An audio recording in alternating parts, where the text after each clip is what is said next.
¿Por qué los demonios pidieron a Jesús los cerdos? El primer enfrentamiento entre Jesús y Satanás resultó en la victoria de Jesús sobre las tentaciones, como se narra en Mateo 4, versículos del 1 al 11. Continúa invadiendo y dominando dos de los principales bastiones de Satanás, el ámbito del mundo espiritual, al ejercer autoridad sobre los demonios en Mateo 8, versos 28 al 34, y el dominio de la enfermedad y el pecado al curar a un paralítico en Mateo 9, versos del 1 al 8. Después que la tormenta se calmara, milagrosamente Jesús y sus discípulos continúan su viaje por el mar de Galilea. El siguiente incidente se centra exclusivamente en Jesús, sin mencionar a los discípulos, como en Mateo 8, versos 28 al 34. Al llegar al otro lado, en la región de los Gadarenos, Jesús se encuentra con dos hombres poseídos por demonios que venían de las tumbas. Eran tan violentos que nadie podía pasar por allí. Al ver a Jesús gritaron: ¿Qué quieres con nosotros, Hijo de Dios? ¿Has venido aquí para torturarnos antes del tiempo designado? A cierta distancia, una gran manada de cerdos estaba pastando. Los demonios rogaron a Jesús: si nos expulsas, envíanos a la manada de cerdos. Y él les dijo: vayan. Salieron y entraron en los cerdos, y toda la manada se precipitó cuesta abajo hacia el lago y murió en las aguas. Los que cuidaban los cerdos huyeron, fueron a la ciudad y contaron todo, incluyendo sobre los hombres endemoniados. Entonces la ciudad fue al encuentro de Jesús, y al verlo le pidieron que se retirara de su región. Mateo dirige aún más nuestra atención hacia Jesús para responder a la pregunta exasperada: ¿qué tipo de hombre es este? El grupo llega a la orilla de la región de los Gesarenos. Jesús ahora está en Decápolis, un territorio predominantemente gentil, lo que explica la presencia de los cerdos, un animal considerado impuro por los judíos según Levítico 11, en el verso 7. En Deuteronomio 14, verso 8, también se afirma que el cerdo es impuro, ya que, aunque tiene la pezuña dividida, no rumia. El término gadareno se refiere tanto al pueblo de Gadara, situado a unas 5 millas al sureste del mar de Galilea, como a la región circundante, que probablemente incluía el pequeño pueblo de Garasa, actualmente Kersa o Kersi, ubicado en la orilla oriental del mar de Galilea, tradicionalmente considerado el lugar del exorcismo. Ahora, cuando Jesús llega a la región de los Gadarenos, dos hombres poseídos por demonios que venían de las tumbas lo encuentran, como se relata en Marcos 5, versos del 1 al 20, y Lucas 8, versos 26 al 39, que solo registran a un hombre endemoniado. En Marcos 5, versos del 1 al 20, dice que Jesús llega a la otra orilla del mar en la región de los Gesarenos, y un hombre poseído por un espíritu impuro encuentra a Jesús saliendo de las tumbas.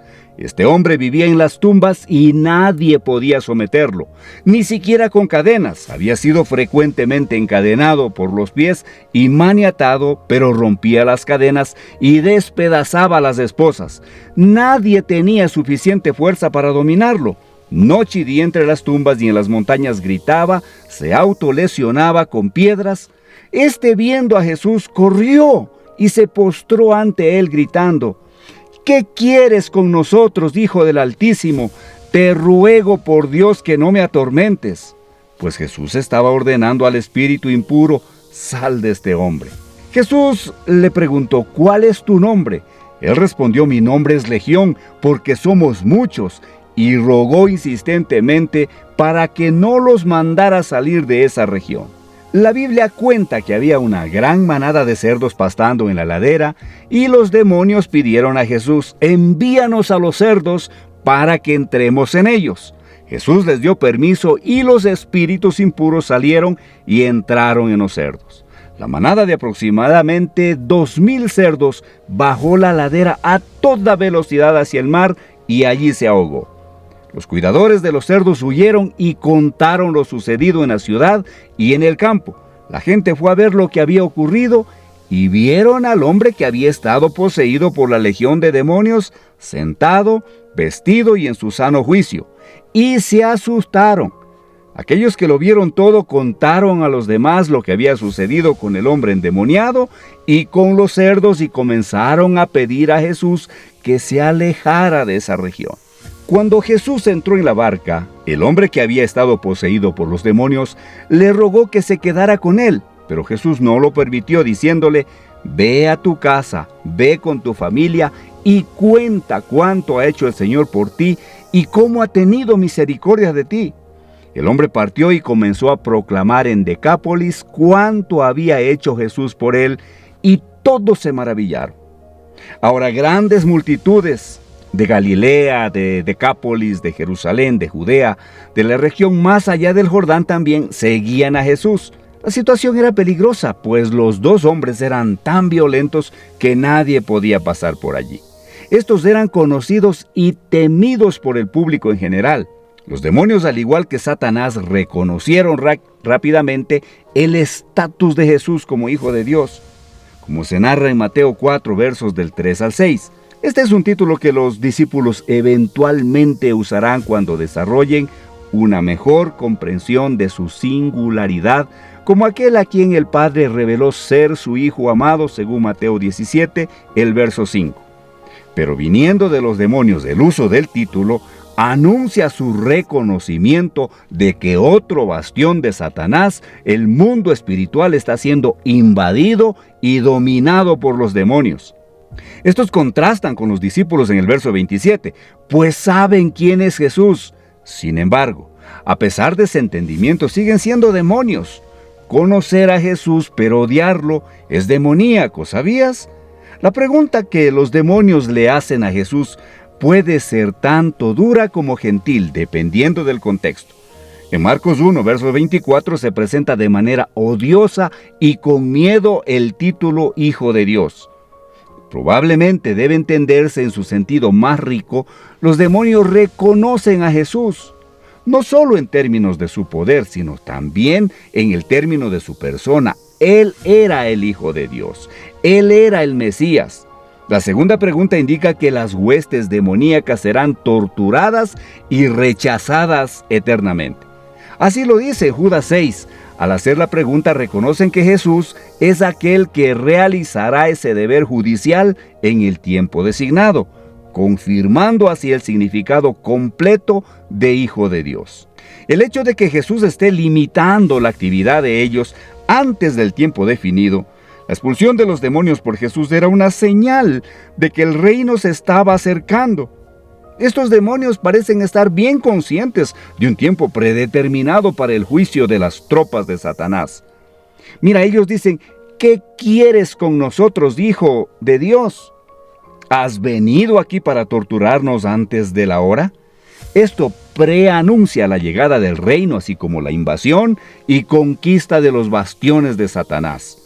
El retorno de Jesús en gloria, como en Mateo 4, versos 17 y Mateo 12, versos 28 al 34.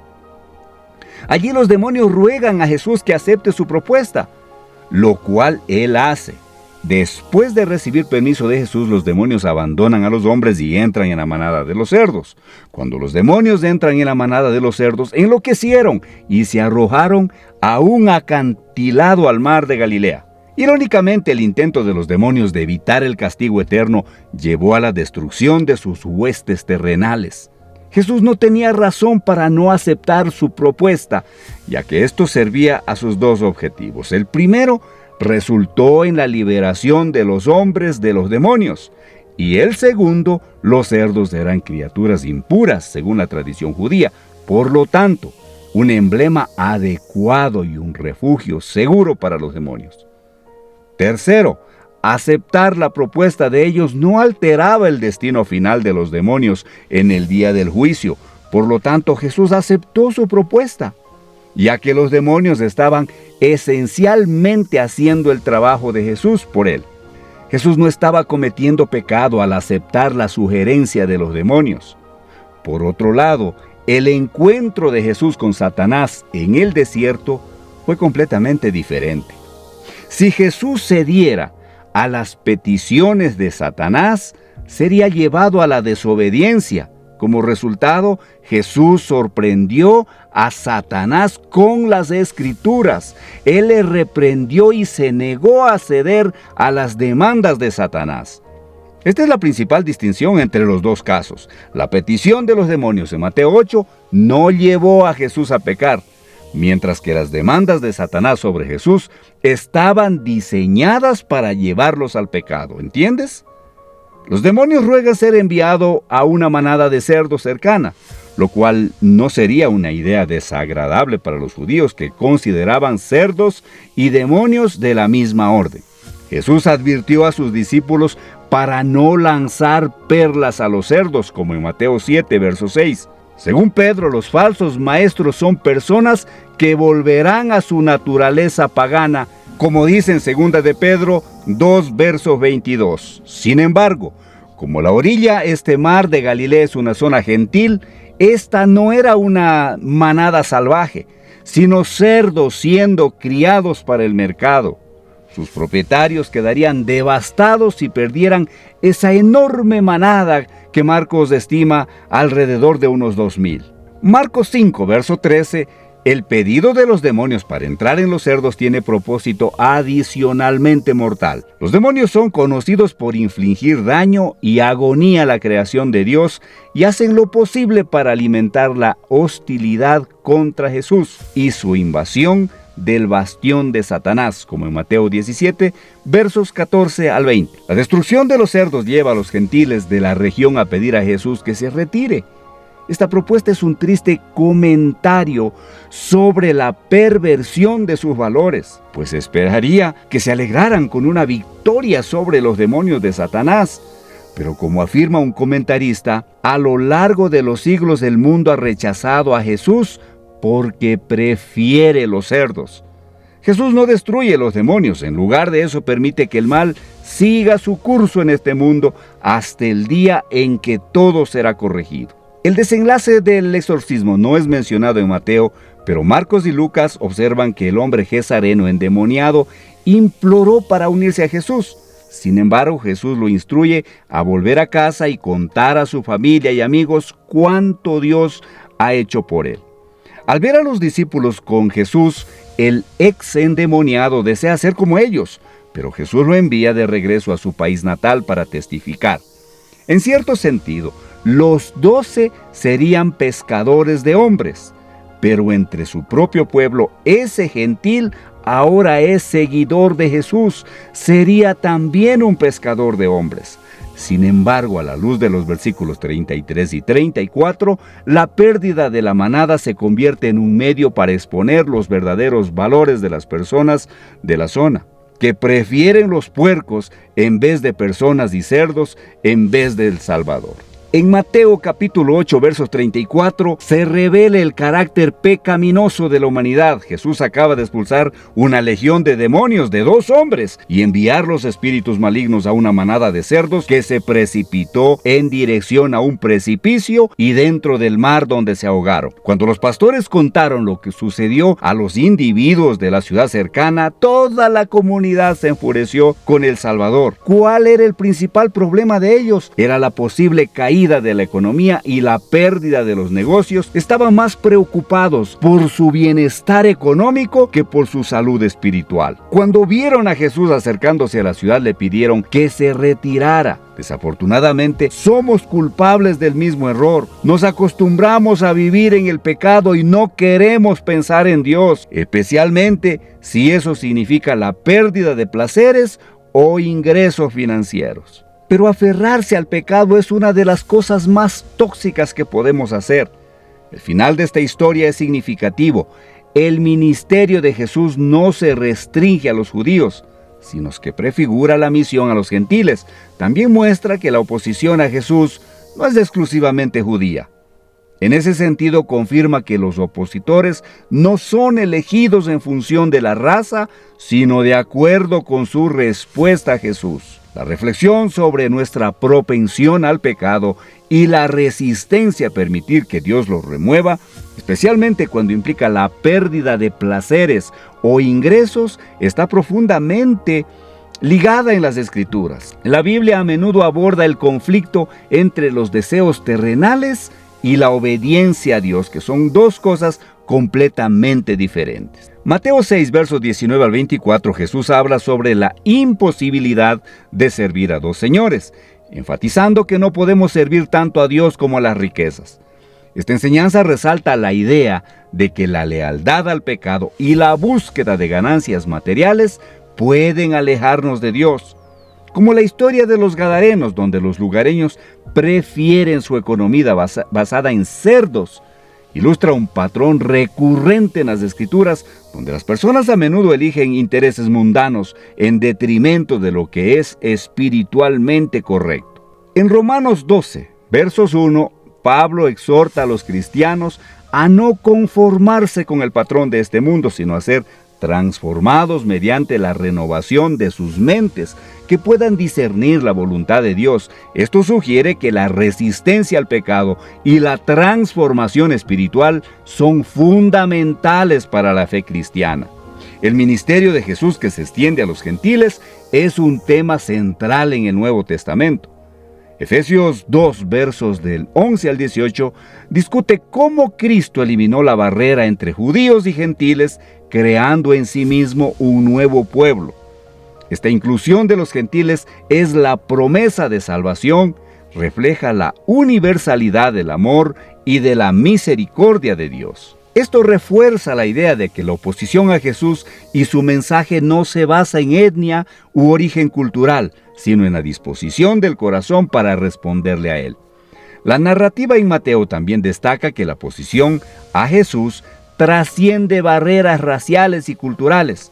En los Hechos de los Apóstoles vemos que el Evangelio se extiende más allá de las fronteras judías, llegando a diversas culturas y pueblos. En el libro de los Hechos, capítulo 10, Pedro tiene una visión que le lleva a comprender que el Evangelio es para todos, no solo para los judíos. Esto demuestra que el mensaje de Jesús es inclusivo, llamando a todas las personas, independientemente de su origen, a arrepentirse y volverse a Dios. Hermanos, hermanas, les insto a meditar en el día en que debemos encontrarnos cara a cara con nuestro Creador. Piensen, las puertas de la salvación están abiertas a todos, pero el verdadero obstáculo parece ser la reticencia humana a abandonar el pecado y seguir a Jesús. Esa verdad desafía a los seguidores de Cristo a examinar sus propias vidas, prioridades y lealtades, alineándolas con las enseñanzas y el ejemplo de Jesús. En conclusión, el llamado de Jesús al mundo es